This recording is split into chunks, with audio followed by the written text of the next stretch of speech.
your amazing monetization framework.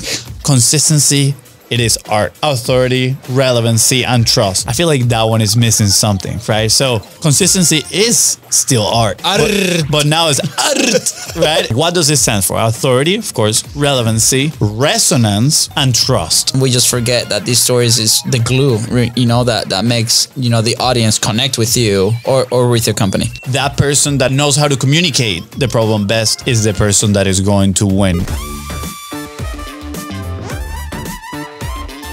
What's up, everybody? Welcome back to Content is Profit. We are here today, solo episodes, some of my favorites. I'm if you can tell my face, we haven't slept in like 3 days because we're traveling tomorrow. It's a short week, baby. I enjoy solo episodes, but at the same time, I dislike solo episodes. Which one do you want me to start with? So I know why you don't like it, because you don't know what we're talking about. No. That's not the reason why.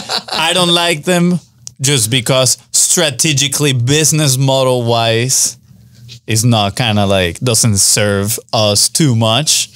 But I love them because I love expressing our thoughts. And I love some brotherly time as well, you know? Also, if you're listening and you love the solo episodes, please tell Fonzi and reinforce the idea that you like our content and you're learning so much from this. Which, again, I enjoy the output process. I get so much love from, you know, about our solo episodes that I'm just excited. But today, guys, we have two things. One is Fonzi's download. He was like, I was driving to the studio and he sent me this great text, and sometimes, you know, some of the... He didn't answer. He didn't react to it. Not even a single heart on the text thread. It's like legit. But I did mention it on a sales conversation yesterday, and the guy was so impressed. You did? Yeah, of course. Like the new one or the old one? The old one, but I was like, stay tuned because we're going to talk about the new one soon. And it has improved. It has improved. And the guy's like, what? You guys come up with that kind of stuff? I'm like, yeah, that's what happens when you create consistently and you interact with your market and you solve problems. It's like you start creating these frameworks that are awesome. So anyways, Fonzi's new download is going to be here. And I also had an experience this morning, and I was showing Fonzi something in my computer, and he's like, look at you improving your skill. And now you know to do this key thing if you want to run a content production team. Ha! I mean, you can know now whether... Wait, we haven't talked about the thing yet. Oh, okay. Yes. Wow. Fonzi. Okay. Well, we'll start with my thing because it's shorter. And then we'll go to your download, who's the money-making download. And I think a lot of people are going to, take advantage of that. But anyways, this morning, story time. It's last Friday, we had this incredible person coming to the studio, and massive influencer in the trading world, right? 200,000 subscribers on YouTube, 300,000, almost 400,000 people on Instagram. And they just happen that they come to Jacksonville often. And we host them here for a surprise podcast interview. Turns out the camera that travels from my house to the studio somehow, and I blame Fonzi, and I apologize, Fonzi, for assuming that it was you. It hurt me. It hurt me, and I told him. And I'm like, it's probably happened in the backpack. I don't know. But he switched to slow motion. So we have some epic slow motion shots of the host of the podcast, which is the influencer. Just talking for like an hour in slow motion. And we caught it kind of halfway through the interview. So anyways, I was problem solving, and I was, using my creative skill, and I'm not the greatest editor, in Adobe, and I love this script, by the way, but I'm not the most technical, right? But I accepted this as a challenge, and we promised them that we're gonna get them a workable rough cut, because this is part of a big campaign that they're launching. And I was going through it, and Fonzi's looking at my timeline. I'm like, dude, I solved this. I think I know how we can do this. And I was syncing all the files and all these things. And Fonzi got some epic B-roll as well. So I think it's gonna come out good. But what was the thing that you said to me? After you saw me working the magic and be like, and then what was your reflection? I think the first thing I told you was like, wow, you're getting good at Premiere. Congrats. Boom. And then second, I said, now you will know when a video editor is BSing you. If they cannot do something because you know how to do the thing, or at least you know what the capabilities of the software are. Yeah. And then to what extent they can be used or not. Absolutely. And here's my point, right? Even though we worked with content for, I don't know, 7 years now, right? Me personally, I don't have the skills on that software. I've been developing them more because of the studio and because we've had to fill in or, we maybe coach some people when they come in and work with us, or maybe some people that come to the studio that want to learn about the software. But it's totally doable where you can, run an agency or run a team not knowing that thing, but the fact that knowing the thing, it will help you big time. So there's been instances with, our team or agencies that we worked with in the past, or, people in general, other teams as well, where they'll say, hey, this cannot be done in this time frame. And then we're like, yes, it can, because personally, I've done it. And if I done it with my level skill 4, your level skill is 10, supposedly, you can definitely do that faster or problem solve or figure it out, right? And I think that's one of the conversations that a lot of people sometimes might be super scared or intimidated to go or hire a team or hire a video editor. It's part of that, right? Because we don't really know, what they're doing on the other end. Yeah. I mean, that boils down to the main question, which is, do you need to know the thing / skill to be able to run a business like that, right? I think the answer is no. Right, which leads to more problems / questions, which is, well, then if somebody in my team is doing a task, how do I know whether they're doing it good or not? And then it comes down to hiring, right? Like making sure you're hiring properly and setting up your team, for success and all that stuff. So and there's not a one size fits all solution, right? But I do think personally, for what we do, the size team that we have, it is a valuable understanding of the skill, right? Because at the end of the day, like you said, right? Like you might not be 7, 8, but you have now an understanding of how these things work. That you can call out or be like, hey, like maybe we can find a workaround around this solution so we can deliver X, Y, and Z. And again, I see all sides of the argument, and I've been listening a lot to Leila Hormozzi's podcast because they're like heavy on operations, right? And it obviously comes down to, finding your A team and do this. But let me tell you, when you're in the weeds, maybe your A team is not available right off the bat. So you're gonna have to figure something out, right? And I feel like a lot of people that are starting or creating content, or they might be a company and they want to hire a team, right? There's all these things, right? And I think this can be valuable too if you have a base knowledge of that tool or skill, especially today with AI, right? There's so many things that we can, layer on top of this, or like, how does it actually work? Is this person actually bullshitting me, or like, do we actually have something that's real? And there's so many layers to this, but I want to encourage everybody to at least start tinkering with like the tools that you're using, or maybe maybe have a base skill to where like, I know that if I want to do a clip, for example, that might take anywhere from 30 minutes to 2 hours, right? And it's like, and maybe question the person that you might be trying out for the job. Why is this taking so long, for example? Or like, and again, it depends on like how you run the thing, but we've encountered in many years of doing this that sometimes, work can be sloppy, or sometimes, maybe teams don't deliver on what they say they're going to deliver at the time that they're going to deliver, right? When it's totally doable. So it's not to point fingers at anybody, right? It's just to... It is to point fingers. You're Fonzi. You suck. I learned Premiere so I could call you out. Now I know how to move frames one at a time. But anyways, I lost my train of thought. Fonzi, dang it. Well, I get the... Wait. It's not to call anybody out that might be trying the thing. It's just to maybe install a little bit of curiosity in your head. It's like, okay, how can we find a solution to move the thing forward at the time frames that we want to move it forward? That's all. Yeah. I'll say there's always room for improvement, new skills that you can learn. And I get the next skill that you can learn. No, I'm done. I don't want more skills. I'm capped out to which one. I was gonna say lighting. We gotta teach you lighting, bro. I'm watching you talk right now, and your face is half blue, and I'm like, do we look great on there? We gotta. It's because reinforce lighting. It's the new LEDs that they're powerful. Have. Just saying, they're amazing. But they're pretty powerful. I know you look great, bro. I personally like that color on you, bro. You look great as a Smurf. Or new song, opening song is gonna be the I'm blue. Okay. All right. I was gonna have a lot of fun with this episode. All right, what is the next thing we're talking about? Your amazing monetization framework. Well, it's not a monetization framework per se. Well, it will help people. It's a principle. It's a principle that will lead to Okay. higher probabilities of monetizing your No, content. lean in forward. Wait. I'm being honest. What did we learn with Josh? What do we sell? Yeah, we sell money. That's right. We do sell money. So, Content is profit, okay, indeed. So the glasses. So yes, this is a monetization framework at some point, right? It is part of a system. It is part of it. Yeah, that will generate revenue for you.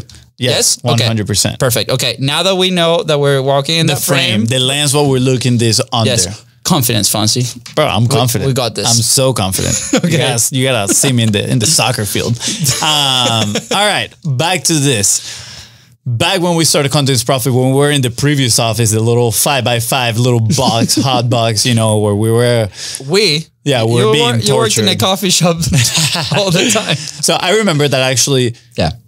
Back in that time, I was having a lot of inputs, right? Which, fun fact, I was just listening to a podcast and Tim Ferriss was in there and he was commenting the importance of having a lot of inputs. Not inputs of you scrolling on Instagram Quality and distracting you, but quality inputs. And actually, he was talking about not having so many outputs, right? Mm-hmm. But that amount of input would improve the quality of your output.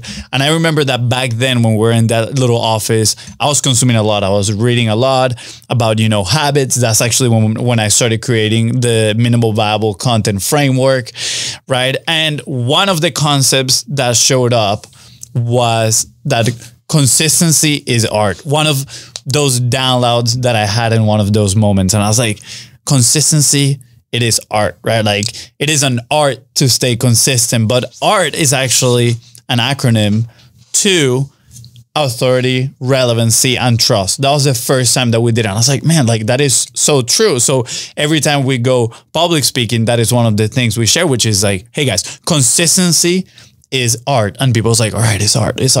But the actual meaning of this art is that it builds authority, relevancy, and trust. And everybody's like, wow. Yes, 100%. And, imagine figures like Alex or Mosey. He's consistent, right? He has authority, his relevancy, and people trust him, right? Imagine I would say the epitome of consistency is Gary Vaynerchuk at first, right? And he talks a lot all the time about just being consistent, publishing all the time. He has authority, he has relevancy, he has trust. Like you can see these elements on pretty much every public figure that you might follow that they publish content consistently. So that kind of became like a principle. It's like, all right, if we want to develop these things, which they will increase, right, the probability of monetizing or company or product or content, right, turning our content into profit, then we need to lean into this stuff. Now, the other day, I was showering and, of course, this is super cliche, but when you're showering is when you get hit with your best ideas. Yeah. But earlier that day, I had to wake up pretty early, 3 a.m. on Tuesdays. I'm going to the donut shop / coffee shop, helping my fiance's family business open. And, I'm there frying donuts and just prepping for the day. And I'm listening. I'm inputting good quality information in my ears. And I just literally, I consumed a full audiobook that day, like 2 different podcasts. Like I was on input mode. So after that, when I was showering, I was having this like downloads and I don't know how I got back to consistency is art, but I was like, I feel like that one is missing something, right? So I improved it a little bit and I said, consistency is still art. But now it's A.R.R.T, right? Is A.R.R.T. Consistency is art, but this time the acronym is A.R.R.T. And what does it stand for? Authority, of course, relevancy, resonance, which we actually did an episode on that recently, and trust. So I'm going to go one by one, and this is kind of like the definition and how to communicate those things in your content, right? So you can build this, of course, in a consistent way. And I would challenge you to do it in under 5 minutes. 5 minutes, done. It's quick. It's like a 50-word People driving are almost getting to their homes, so we gotta get it. Gotta get it done. Here we go. So, authority. That is the belief from others that you have experienced and solved that person's problem that they currently have. And with authority, you create status, right? Again, think about all these personalities that you like. They have status. Now, the medium, there's a saying, the medium is the message. There's a reason why we stick with podcasting too, because podcasting has an elevated status, right? And not only just regular podcasting, but also in a studio podcasting. In a studio, you're setting. Or at a different studio or an event, right? Like that was a conversation I was having yesterday with a person here. They're looking to find investors for this new app and building like very high quality relationships. And he came from an old client of ours, and he's like, this is where you need to be. You do not need to be doing Zoom calls. You need to shaking hands in an environment like this, because it will bring the status and authority that you need for your project. Yeah. And to illustrate this easier for you, just think about somebody that, you know, just does reels versus somebody that doesn't do reels at all, but they've published a book, right? In your eyes, who is more credible? Who has the most status? And I would argue that majority of you are going to answer the person with the book. So again, authority, right? Then we go with relevancy, which is the belief from others that you hold the key to their current problems, right? The key to solve their current problems. And the key word there is current. You need to speak to the problems that they are currently experiencing. And again, do that consistently. And that translates into timely, right? Like you need to understand, obviously you need to be having conversations with the people that you're trying to serve and truly understand their problems. And again, there's a saying, I might butcher a little bit, but is that person that knows the problem best that knows how to communicate the problem best is the person that is going to win. So just learn how to communicate your dream customer problems. Again, timely problems, current problems. Don't go 3, 4, 5 steps ahead.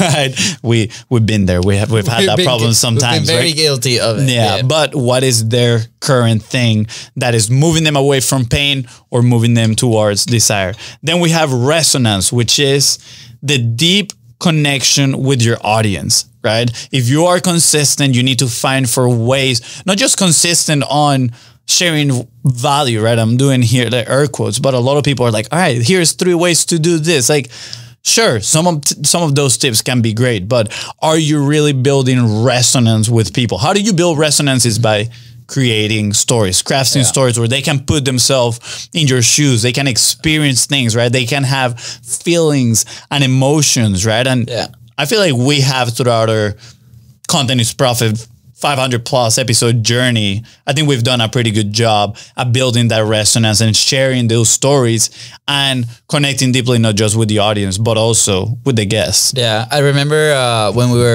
before we launched the 45 Live Challenge, we were sharing so many stories of that and like how it came to be and like how we finally, broke, the consistency, like, ceiling that we had there.